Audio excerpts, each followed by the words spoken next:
بسم اللہ الرحمن الرحیم. ناظرین، ہم اور کتاب کے ایک اور ایپیسوڈ کے ساتھ میں آپ کا میزبان محمد اسلام شاہ کی خدمت میں حاضر ہوں. آپ کو معلوم ہے کہ اس پروگرام میں ہم آپ کی ملاقات اچھی کتابوں سے کرواتے ہیں اور اچھی کتاب پڑھنے والوں سے کرواتے ہیں. اس پروگرام کا مجموعی مقصد کتاب پڑھنے کی روایت کو فروغ دینا ہے.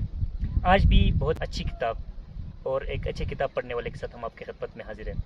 اس سے پہلے کہ ہم کتاب پہ ڈیٹیل ڈسکشن کریں، میں آج کے پریزنٹر کا آپ کے ساتھ تعارف کرتا چلوں. آج ہمارے ساتھ موجود ہے عبدالولی. عبدالولی بہت ہی خوبصورت پروفائل رکھتے ہیں. عبدالولی نے نوٹر ڈیم انسٹیٹیوٹ فار ایجوکیشن سے BEd کی ڈگری لی ہے. اس کے ساتھ ساتھ اس نے آغا خان یونیورسٹی AKUID سے M.Ed اور پھر آغا خان یونیورسٹی AKUID سے M.Phil کی ڈگری لی ہے.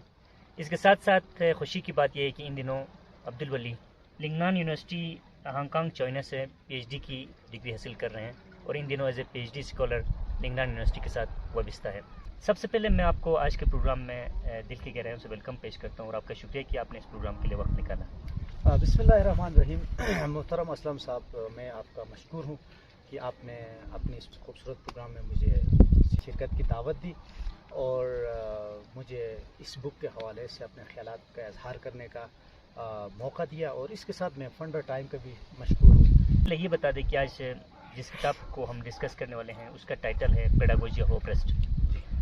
اس سے پہلے کتاب پہ ہم ڈسکشن کریں، ذرا اس کتاب کے رائٹر پاولو فرارے کے بارے میں کچھ ہمارے ناظرین کے ساتھ آپ انفارمیشن شیئر کریں.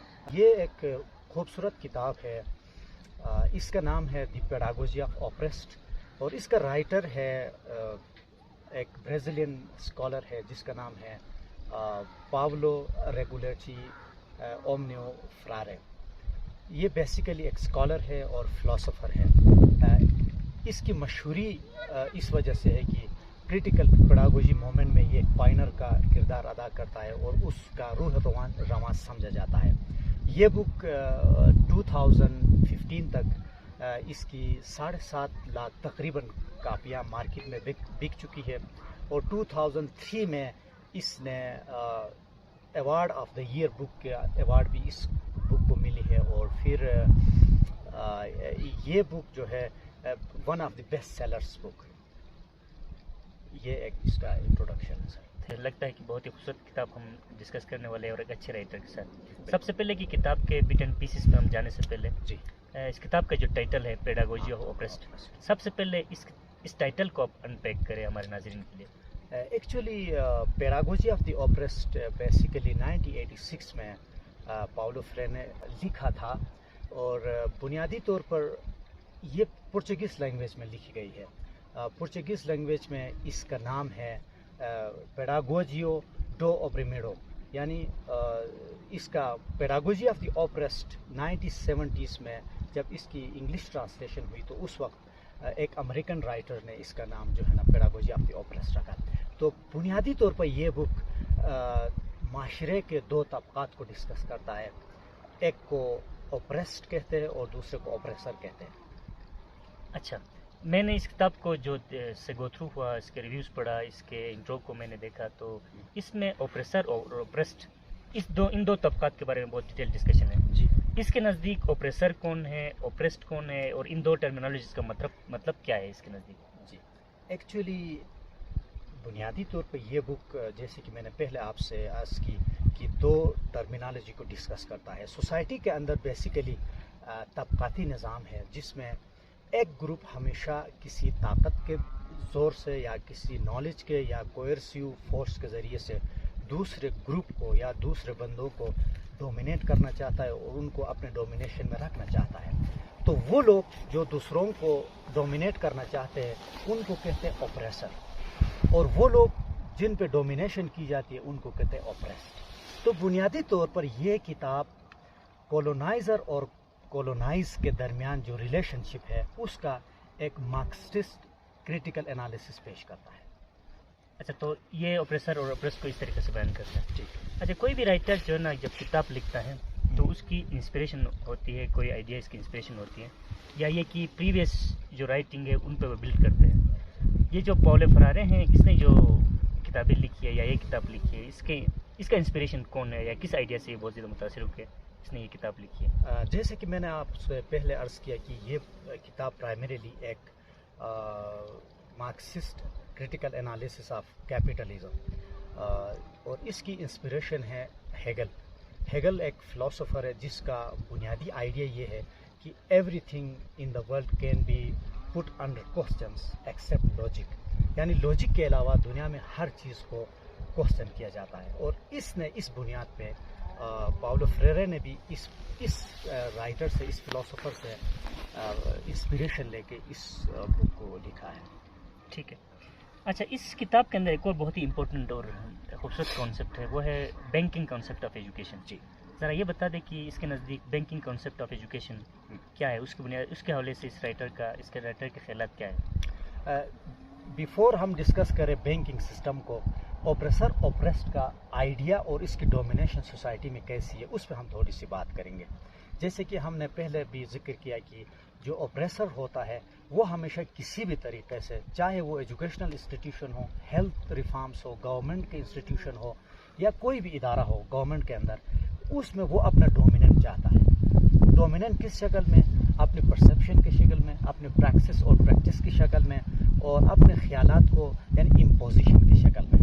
اب اس سسٹم کے اندر جو نظام تعلیم ہے، پاولو فریرے اس کو بینکنگ سسٹم آف ایجوکیشن کہتا ہے. بینکنگ سسٹم آف ایجوکیشن بنیادی طور پر ایک ٹریڈیشنل ایجوکیشن سسٹم ہے جو آپ کو یا بچوں کو یہ باور کرانے کی کوشش کرتا ہے کہ وہ جو دنیا ہے، ایگزسٹنگ سوسائٹی ہے، اس کو ایز اٹ از ایڈیپٹ کرنے کی کوشش کرے، اس میں موڈیفائی کرنے کی کوشش نہ کرے.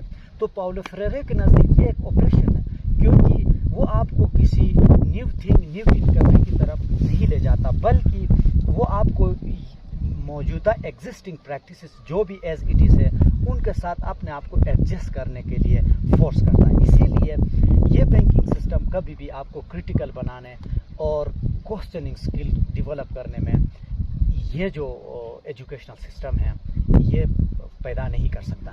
اور اس سسٹم کے اندر جو ٹیچر کا رول ہے، اس میں جو میتھڈالوجی، جو ٹیچنگ میتھڈ وہ استعمال کرتا ہے، وہ اسٹوڈنٹس اور ٹیچر کے درمیان ایک گیپ پیدا کرتا ہے، کیونکہ جس انداز سے وہ پڑھاتا ہے اس کا بچے کی ریئل لائف سے کوئی تعلق نہیں ہوتا.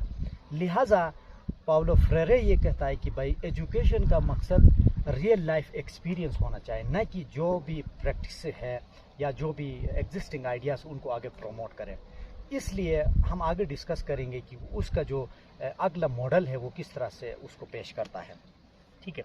یہ ایگزسٹنگ سسٹم آف ایجوکیشن کو جو ہے نا ایک طرح سے چیلنج کرتا ہے، اور یہ بولتا ہے کہ میرے خیال میں بیسیکلی چیلنج اس طرح سے کرتا ہے کہ یہ جو اسٹوڈنٹس ہوتے ہیں ان کو اپنے خیالات کو اوپنلی استعمال کرنے کی اجازت نہیں دیتا ہے.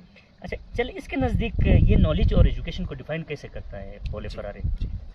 ایکچولی جب ہم ڈسکس کرتے کہ بھائی نالج یا ایجوکیشن پاولو فریرے کے نزدیک ہے کیا، اس سے پہلے ہم بینکنگ سسٹم کے اندر نالج اور ایجوکیشن کو کیسے کنسیو کیا جاتا ہے اس پہ ہم ڈسکس کریں گے.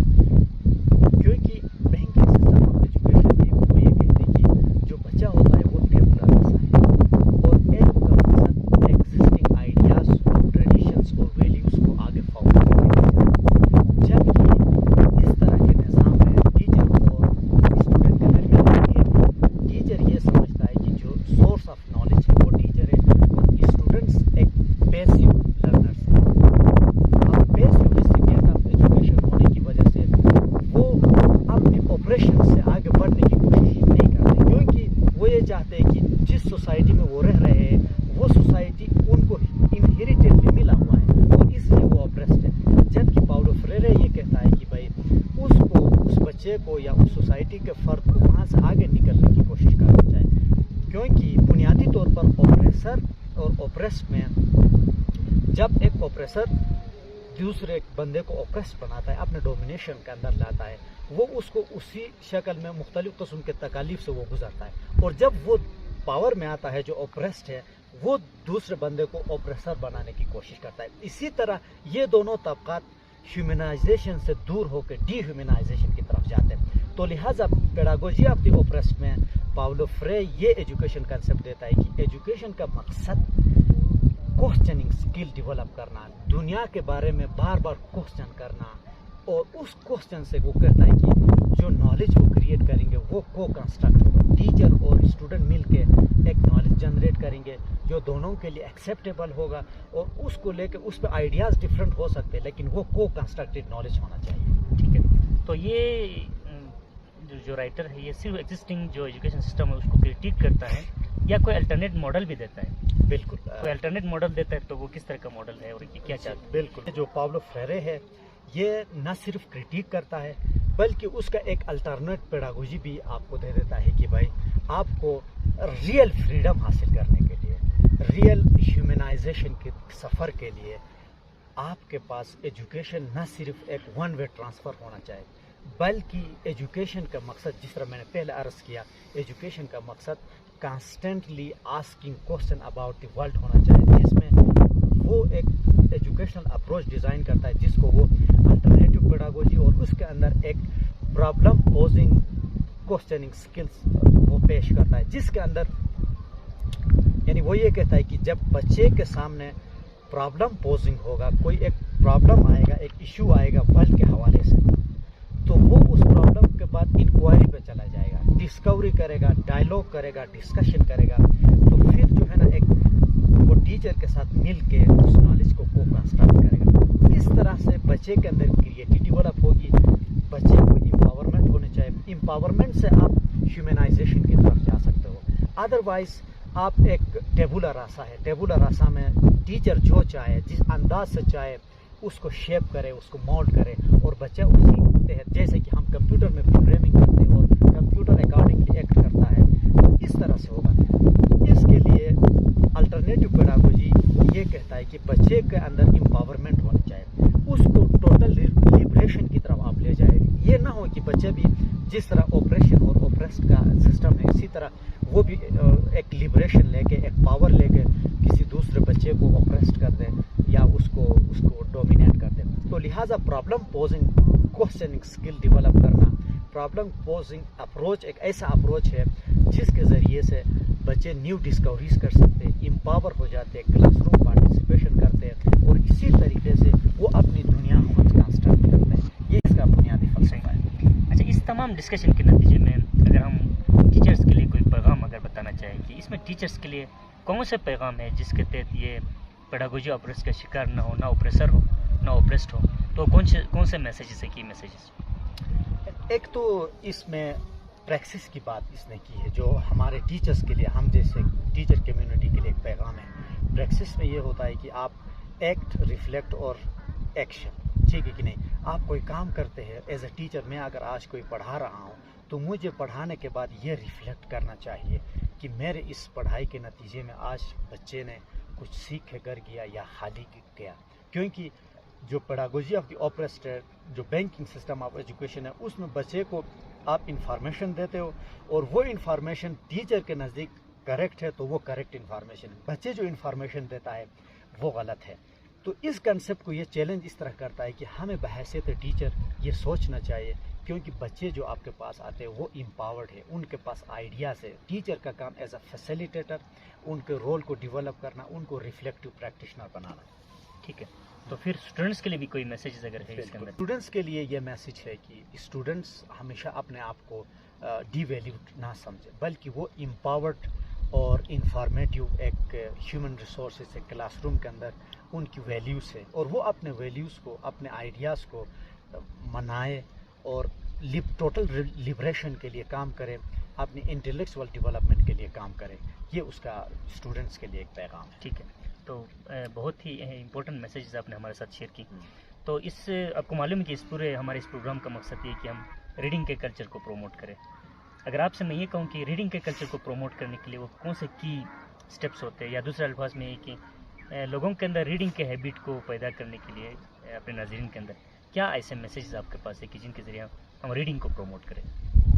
بالکل سر, جیسے کہ آپ کو معلوم ہے کہ ریڈنگ ہمارے کلچر میں ایک مشکل ٹاسک ہے, اور انفارچونیٹلی ہمارے بچے خودکشی کے لیے تیار ہے لیکن ریڈنگ کے لیے تیار نہیں. آپ اس ایسے سچویشن میں بچوں کے اندر ریڈنگ کو کیسا ڈیولپ کریں, یہ ایک $1 بلین کوسچن ہے. اور اس کے لیے جہاں تک میری نالج ہے اور میری سمجھ کا تعلق ہے, میں سمجھتا ہوں کہ ریڈنگ کو ڈیولپ کرنے کے لیے اس کو تب تک ڈیولپ نہیں کیا جاتا جب تک آپ ریڈنگ کے لیے ایک ٹیسٹ پیدا نہ کریں. کیونکہ کوئی بھی چیز، فار ایگزامپل آپ ریسٹورانٹ میں جاتے ہیں تو ریسٹورانٹ میں آپ اس چیز کھانے کو آپ پسند کرتے ہیں جو ٹیسٹی ہوتا ہے. اسی طرح ریڈنگ کو ڈیولپ کرنے کے لیے ہمیں اپنے اندر ریڈنگ فار ٹیسٹ پیدا کرنا چاہیے. جب ہم ریڈنگ کے لیے ٹیسٹ پیدا کریں گے تو پھر ریڈنگ سے ہم انفارمیشن بھی لے سکتے ہیں. ریڈنگ کو اپنی کسی اسکالرلی ورک کے لیے اور اپنی انٹلیکچوئل ڈیولپمنٹ کے لیے بھی استعمال کر سکتے ہیں. تو لہٰذا گزارش یہ ہے کہ ہمیں مل کے ریڈنگ کے لیے ایک ٹیسٹ پیدا کرنا چاہیے اور اسی طرح آہستہ آہستہ ہمارے اندر ریڈنگ ہیبٹ ڈیولپ ہوگی. ٹھیک ہے، تو بہت ہی امپورٹنٹ چیز ہے، میسج آپ نے شیئر کیا، آپ کا شکریہ. اور اگر آپ کوئی فائنل ریمارکس کوئی آپ کے ذہن میں اگر آپ دینا چاہو تو. فائنل ریمارکس ایک تو یہ ہے کہ آج کی جو ڈسکشن ہم نے کی یہ پیورلی ہمارے اپنی انڈرسٹینڈنگ اور اس بک کو پڑھنے کے بعد جو بھی ہمارے سمجھ بوجھ میں آئے وہ ہے. تو کوئی بھی اسکالر اور کوئی بھی پڑھے لکھے انسان، اسٹوڈنٹ اس کو کریٹیک کر سکتے ہیں، ایون اس آئیڈیاز کو ریجیکٹ کر سکتے ہیں. تو یہ میرا ایک فائنل میسج ہے. Thank you. تو بہت شکریہ کہ آپ نے جو نا اس خوبصورت جگہ میں آ کے ہمارے پس منظر میں جو گاؤں ہے اندرب گاؤں، اور میں اور آپ دونوں یہاں پہ اسی گاؤں سے اٹھ کے جو نا اپنے ایجوکیشن کو آگے بڑھائے ہیں. یہاں پہ آ کے اس کتاب پہ ہم نے ڈسکشن کی اور پھر اس کے بعد اپنے بچپن کی کچھ یادیں بھی یہاں پہ تازہ کی، اور فنڈ ٹائم کے اس پلیٹ فارم سے جو نا ہم نے کوئی کی میسیجز یا کی امپورٹنٹ جو لرننگ ہے اس کتاب کے اندر سے وہ ہم نے شیئر کی. تو ہمارے ناظرین کے لیے ایک میسیج یہ ہے کہ اس پورے پروگرام کا مقصد یہ ہے کہ ہم کتاب پڑھنے کی اس روایت کی طرف لوگوں کو دعوت دینا چاہتے ہیں. تو ہم آپ سے ریکویسٹ کرتے ہیں کہ آپ کتابیں پڑھیں. کتاب پڑھنے کے ساتھ ساتھ اگر آپ یہ چاہتے ہیں کہ آپ کو کتاب کے اندر سے کی لرننگ کسی کے ساتھ شیئر کرنا چاہیں تو یہ پلیٹ فارم آپ کے لیے حاضر ہے. آپ یہاں آ کے اس کے لرننگ آپ شیئر کر سکتے ہیں. امید ہے کسی اور دن کسی اور کتاب کے ساتھ اور کسی اچھی کتاب پڑھنے والے کے ساتھ پھر آپ کی خدمت میں حاضر ہوں گے. کتاب پڑھتے رہیں اور دوسروں کے ساتھ شیئر کرتے رہیں. آپ تمام کا بہت بہت شکریہ.